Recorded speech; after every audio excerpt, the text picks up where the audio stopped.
grab your sister, grab your daughter, grab your mom, grab your husband, and put it on them while you work on your wig. Isn't she adorable? One cut. Off camera, I'm gonna continue to thin this. Tomorrow, I'm gonna come back and show you the result. However, it's still gonna be in this same video. It's just gonna be tomorrow for me, but the same video for you. Hi everybody, welcome back to the Chiquel YouTube channel. My name is Amanda and today I'm gonna give you a little tutorial on how to thin out a wig. But before I jump into all of that, I'm gonna remind you to like this video and subscribe to my YouTube channel where you can learn even more about alternative hair. Okay, so I get the comment often from women who have just gotten into wigs, or even women who have been wearing wigs for a while, saying that when they get some of their wigs, they love it, but it's just so much hair. They just feel like they have a mop on their head and they don't know what to do with all the hair and it doesn't feel like them, and they want to find a way to make it less dense, less poofy, less everything. So today I'm gonna teach you how to thin out your wig. And I'm gonna do it with the one on my head right now called Selfie Mode. So this is Selfie Mode by Raquel Welch. I'm wearing this in the color RL68 Dark Chocolate. I love this wig. It is like dream hair. It is a gorgeous, gorgeous style. I feel like $1 million in it, but you know what? It's a lot of hair. Like it's a lot of hair, and it could be overwhelming for some women who especially are just getting into wigs. Selfie Mode is closer to a medium density style, plus on top of that, there is permatease throughout your cap. So with the permatease and the density, all of that together is gonna give you this voluminous, amazing, but voluminous style that could potentially be overwhelming for some women. Now, I feel like this is a great one to demonstrate on because it is closer to a medium density, so there is a lot of hair on here, plus it has permatease. But I do want to warn you that if you do have a wig that does feel like too much, make sure it's not a wig that is already a really low density. Sometimes you might have a wig that is a low density, but has a lot of permatease in it, which makes it feel like there's too much going on. But those wigs are hard to thin because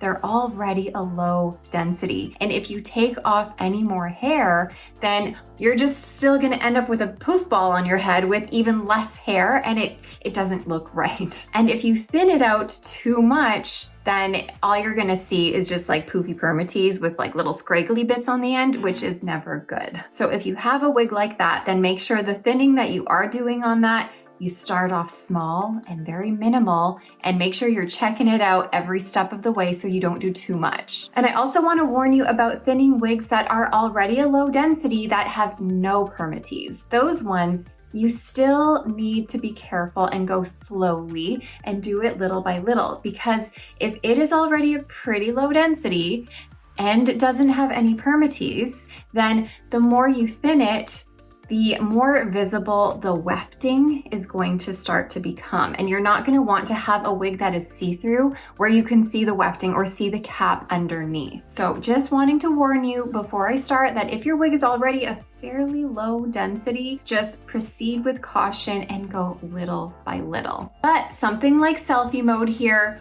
we have a lot of hair to work with. I could get a decent amount of hair off of this and make it feel a little bit less poofy and voluminous. Okay, now that I've given you my warnings and my little spiel at the start, let's talk about the things that you need in order to do this. So the first thing that you're gonna need that is very helpful is a canvas blockhead. You can find these on Amazon really easily. But if you don't have one of these, or you don't feel like purchasing one of these, then go grab your best friend, grab your sister, grab your daughter, grab your mom, grab your husband, and put it on them while you work on your wig. It's just way easier to have something to put your wig on as opposed to thinning it on your head. You need to be able to kind of see what you're doing here. So aside from a canvas blockhead or a human, some other things you're going to need are some thinning shears. Now, thinning shears are different than your regular cutting shears. They're gonna have all of these grooves in them, and these grooves help so that you're not cutting the whole chunk of hair off. You're just cutting what is between the grooves, which means we aren't cutting length off of the style at all.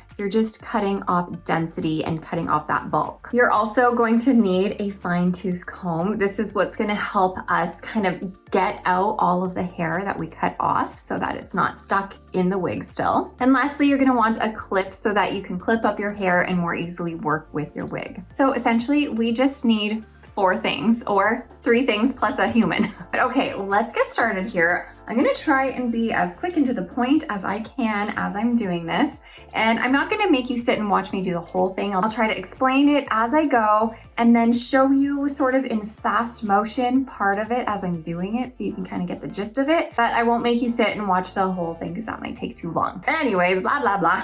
Talking a lot. Let's get started here. And first, before I put this on, I'm gonna show you how on a lot of wigs, or pretty much every wig, you're gonna find the top has almost this like horseshoe shaped top. That section of the wig is what we're gonna clip up, and we're not gonna work with that. All of the hair on top is gonna be the hair that falls on the top, if that makes sense. And we don't really wanna touch that. We don't wanna mess with the style on top. So I'm gonna start by putting this on my canvas blockhead and grabbing all of the hair that is in that horseshoe on the top.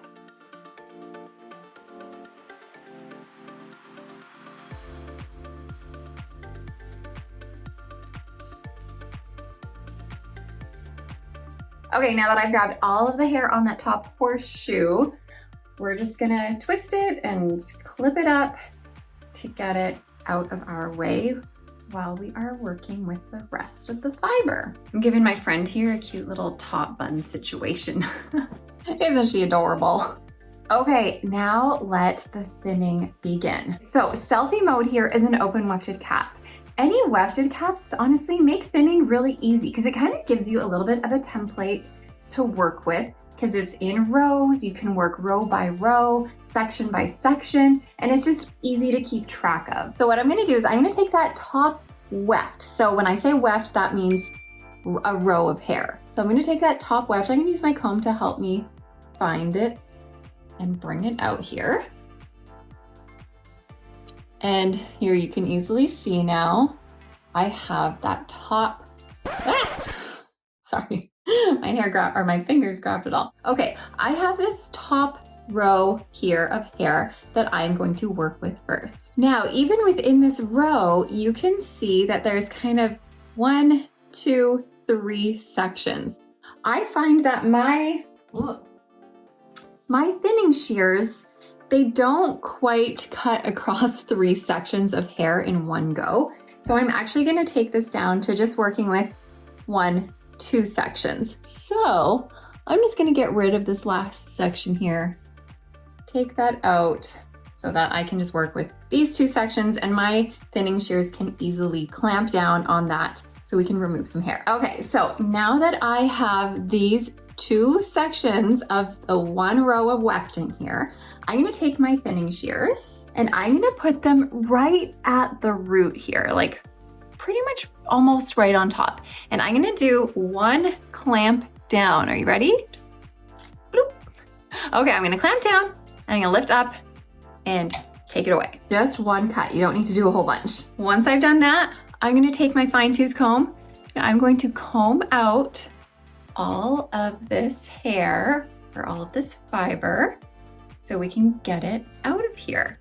It's being a little stubborn. You know what I should have done first, to be honest? I should have detangled this. I didn't detangle this first. So we are combing, getting this hair out, and you can see now we did not remove any length. We just removed a bunch of bulk. So I have taken out already this much fiber, but you won't really be able to tell yet. Even though it looks like a lot here and it's kind of scary, it's truly not a lot yet. Now, the one thing about thinning out a style that also has permatease is that when you're cutting it right at the root, not only are you taking away some of the density, you're also cutting out some of that bulky permatease as well. So it's not only gonna reduce the density, but even reduce the permatease just a little bit. Okay, I'm gonna take those 2 sections there, kind of put them to the front, and I'm gonna go on and basically repeat this. So I'm gonna stick to my first row of wefts here,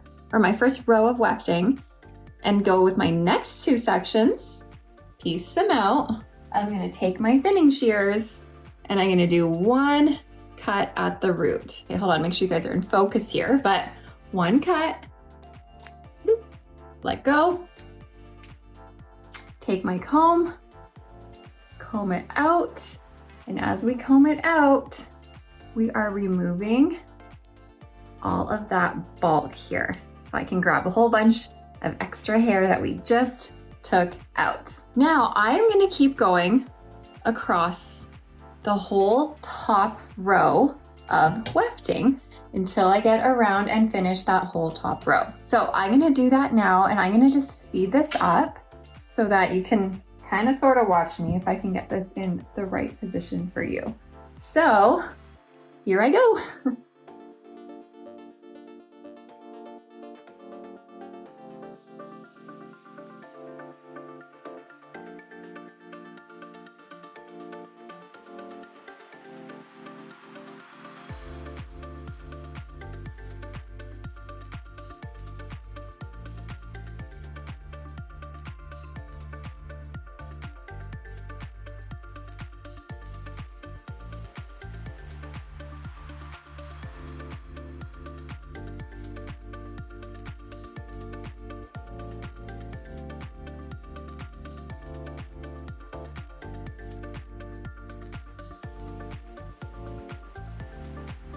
Okay, you guys, I've done the whole first row of wefting, and this is about how much fiber I was able to remove just from that top row. I'm gonna just put this to the side here. And then I'm gonna get this top row up and away and clip it up with the rest of the fiber. And as I was going, I was kind of moving it up as well, just so that I could kind of keep track of where my rows were coming from. Okay, I have clipped up the top row of wefting. So now what you can do, it really depends on how much density you want to take away. What I would do is I would skip a row or two and then essentially do the exact same thing. So I'm gonna go here, I'm gonna skip 2 rows on this. So I'm gonna skip the next 2 rows here, and I'm just gonna take my comb and drag it along so that we can kind of get this out of the way. And what I'm gonna do is I'm actually gonna clip it up so it's just easier to see where my next row is that I can work with. So I'm gonna go ahead and take the next 2 rows, drag across my wig and get the next 2 rows up and away. And then, now that I've done that, I have my rows all laid out for me so I can work on the next row below. Now, basically what I'm gonna do is the exact same thing I already did, just around again. So I'm gonna take my row of wefting in about 2 chunks or so, because that's how long my scissors are. I'm gonna separate them from the wefting below so that I know I'm working with just this 1 chunk of wefting here. Take that, take my scissors. Well, if I can get them, I can't get my thumb in there. Go right at the root. Right at the root there, chomp it down, release, and then comb it through so that we aren't getting rid of length, we're just getting rid of this bulk here. And now I'm gonna put it in my pile. So now that I've done that, I'm gonna go along to my next 2 little chunks of wefts here. Pick them out. I've got just 1 row here. Take my scissors right at the root, chomp it down, comb it through, get rid of all this stuff, and then just keep moving along.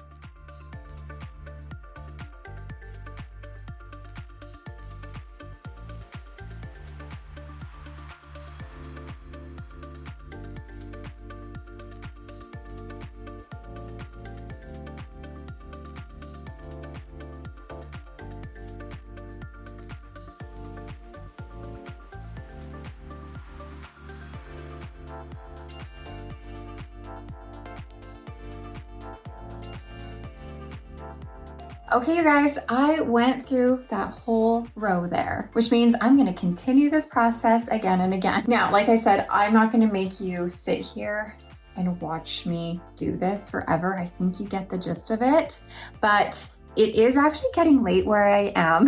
This lighting is dimming. I don't know if you can tell, but it's crazy. It's since daylight savings time where I am, it starts getting dark here at like 3:30. It is bizarre. So I feel like I'm just always battling with daylight now. So what I'm gonna do is off camera, I'm gonna continue to thin this, and then tomorrow I'm gonna come back and show you the result. However, it's still gonna be in this same video. It's just gonna be tomorrow for me, but the same video for you. So you'll see me back here in just a second.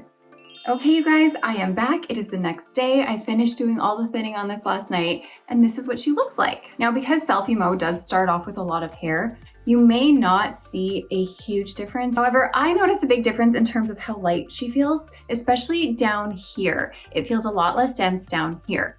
I'm not gonna notice as much of a difference up here because there is permatease. So although I was, cutting out some of that permatease with my thinning shears, there is still permatease there, which is still gonna give you that volume.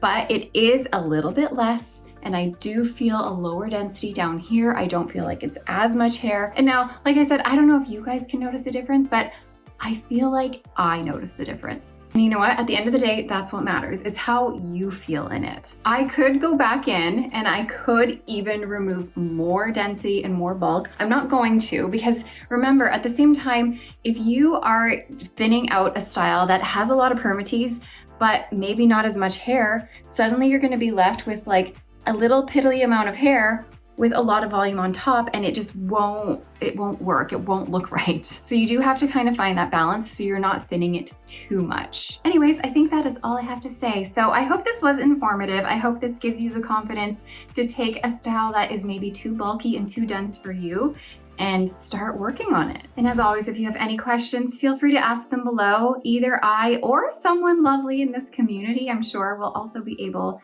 to answer for you or share their own experience. But thank you so much for watching, you guys, and I will see you next time. Bye, everybody.